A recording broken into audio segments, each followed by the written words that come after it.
കഴിഞ്ഞ ദിവസം നിയമസഭയിൽ ഗതാഗത മന്ത്രി ഗണേഷ് കുമാർ പറഞ്ഞത് ഇങ്ങനെ: സംസ്ഥാനത്ത് വാഹനാപകടങ്ങൾ വർദ്ധിച്ചു, വട്ടം ചാടുന്ന കാൽനട യാത്രക്കാർക്കും പിഴ ഈടാക്കണം.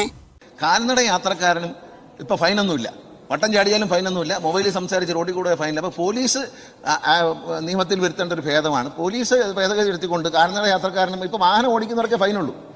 തോന്നിയ പോലെ റോഡ് ക്രോസ് ചെയ്യുന്നവർക്ക്, മൊബൈൽ സംസാരിച്ച് വട്ടം ചാടുന്നവർക്കൊന്നും ഒരു ഫൈനുമില്ല. അതിന് ഫൈൻ ഏർപ്പെടുത്തണമെന്നാണ് വ്യക്തിപരമായി എനിക്ക് തോന്നിയിട്ടുള്ളൊരു കാര്യം. കുറേയെങ്കിലും അപകടം കുറഞ്ഞു കിട്ടും. കാരണം വന്ന് കയറുകയാണ്, വണ്ടിക്കാരെ മാത്രം നമ്മൾ കുറ്റം പറയാൻ പറ്റത്തില്ല. അപ്പോൾ ആ കാര്യങ്ങളിൽ കാൽനട യാത്രക്കാരും വളരെ ശ്രദ്ധിക്കണം.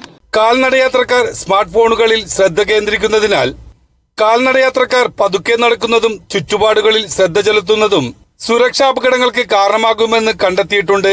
ടെക്സ്റ്റ് അയക്കുന്ന കാൽനടയാത്രക്കാർ റോഡിൽ നിന്ന് തെന്നിമാറുകയോ വാഹനങ്ങൾക്ക് മുന്നിൽ നടക്കുകയോ മറ്റു കാൽനടയാത്രക്കാരെ ഇടിക്കുകയോ ചെയ്തേക്കാം. ഒരു സ്മാർട്ട് ഫോൺ ഉപയോക്താവിന്റെ കാഴ്ചശക്തി ഒരു സാധാരണ കാൽനടയാത്രക്കാരന്റെ വെറും 5% മാത്രമാണ് കണക്കാക്കപ്പെടുന്നു. ഇത് നിരവധി അപകടങ്ങൾക്ക് കാരണമാകുന്നുണ്ട്.